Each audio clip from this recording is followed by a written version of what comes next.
ঝিকিমিকি সূর্যের সাথে আর প্রকৃতির সৌন্দর্য দেখতে দেখতে আমি আজকে সকাল সকাল রওনা দিয়েছি দিদির বাড়ির দিকে। রাস্তায় দেখি ডগেস ভাইদের কোনো একটা মিটিং হচ্ছে, কিন্তু যাই হোক সাথে ছিল না বন্ধুরা, তাই হয়তো মিটিং এর খবর কোনো কিছু জানতে পারিনি।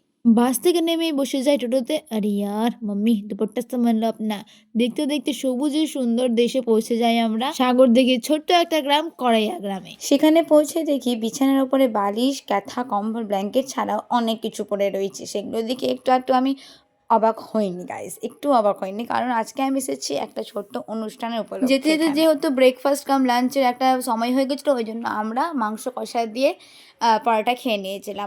লাঞ্চ হোক, ডিনার হোক বা ব্রেকফাস্ট, সব কিছুতে চাটা যেন একটা ম্যান্ডেটরি আমাদের। তারপরে বসে যায় মেন কাজে গাইস, সেটা হচ্ছে ঝুমকে সাজানো। এখানে দেখো ঝুম কীরকম একটা এক্সপ্রেশন দিল। যাই হোক, পায়ে আলতা আর হাতে ওই লাল লাল সুন্দর সুন্দর চুড়ি পরে আজকে ঝুম যাবে ওর অনুষ্ঠানে। প্রায় 16 সিঙ্গার করেই যাচ্ছে। আর এই দেখো, এটা হচ্ছে মেন অ্যাট্রাকশন, ওর চুলের ব্যবস্থা করাটা। চলো তোমাদের সাথে একটা ছোট্ট একটা ঘটনা শেয়ার করি। আমিও যখন ক্লাস 4 ছিলাম তখন আমিও এরকমভাবে নাড়ুবেল হয়ে গেছিলাম, কিন্তু তখন যেহেতু আমার মাথার উপরে একটা টুপির মতন আমাদের থিম ছিল, তাই জন্য আমার ওরকম একটা ব্যবস্থা করার দরকার পড়েনি। কিন্তু এখানে ঝুমের দরকার পড়েছে, ওই জন্য দেখো আমরা এক্সটেনশনটা লাগাবো কী করে প্রথমে তো বোঝা যাচ্ছিল না, কিন্তু আমার দিদির কাছে সব কিছুরই জোগাড় একটা থাকে, ওই জন্য ওর নিজের মতন করে ঠিকঠাক করে ও লাগিয়ে দিয়েছিল। আর বিছানায় হালারটা এখন বিছানার চাদর কম, এগুলো বেশি দেখা যাচ্ছে। আর লাঞ্চে একটু আম্মির হাত থেকে আমরা সবাই দুমুট দুমুট করে ভাত খেয়ে নিই আর একেবারে রেডি রেডি হয়ে যাই। আর সেখান থেকে আমরা বেরিয়ে পড়ি সেই অনুষ্ঠানের দিকে।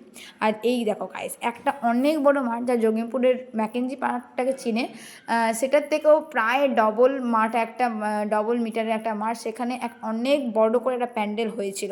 আর এটা হচ্ছিল করাইয়া কবি নজরুল একাডেমির দিক থেকে বার্ষিক সাংস্কৃতিক অনুষ্ঠান শুরু হয়ে যায়, সবাইকে একে একে সম্মানিত দেওয়া হয়। আর এই দেখো গাইস, ভিড় এখন তো শুধু সবে শুরু, তবে বিশ্বাস করো প্রথম থেকে শেষ অবধি সেই ভিড় কিন্তু একটা লোকেরও কম হয়নি, শুধু ইনক্রিজই হয়েছে, কখনো ডিক্রিজ হয়নি। আমরা এই যখন ভিড় অনুষ্ঠানে এত প্রহর, যখন হাতে একটু খাবার দাবার না চললে কি হয়, এই দেখো আমরা এদিকে খাওয়া দাওয়া শুরু করে দিয়েছি।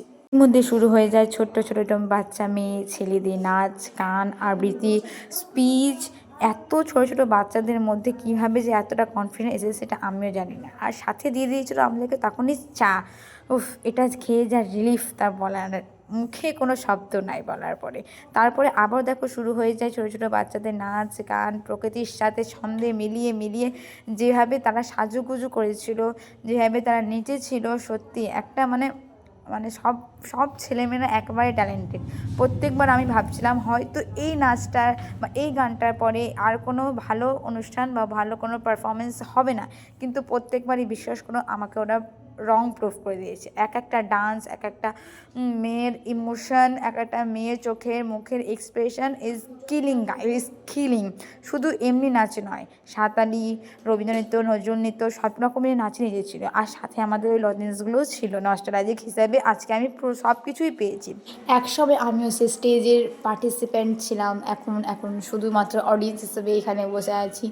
তো সময় চলে যায়, সময় বয়ে যায়, এটাই তার প্রুফ।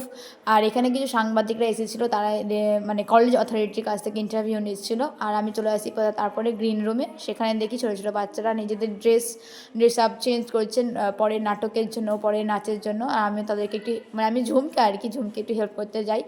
আর তারপরে খেয়ে নিই চাল ভাজা। মানে আমরা মানে পারফরমেন্স দেখতে দেখতে খেয়েইছি শুধু। আর এইখানে দেখো এই ছোটো বাচ্চাটাকে, ও লজ্জা পেল, ওর মধ্যে কনফিডেন্স একেবারে হাই লেভেলের ছিল।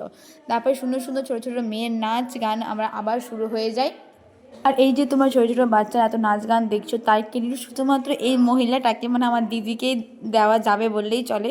কারণ ওই আর আমাদের জিজু আছে, ওরা দুজনে একই স্কুলে কাজ করে, তো দুজন মিলে এই নাচ গানের দায়িত্বটা নিয়েছে। আর ইভেন ঝুমও ছোটো ছোটো বাচ্চাদেরকে নাচ শিখিয়েছিল ওখানে।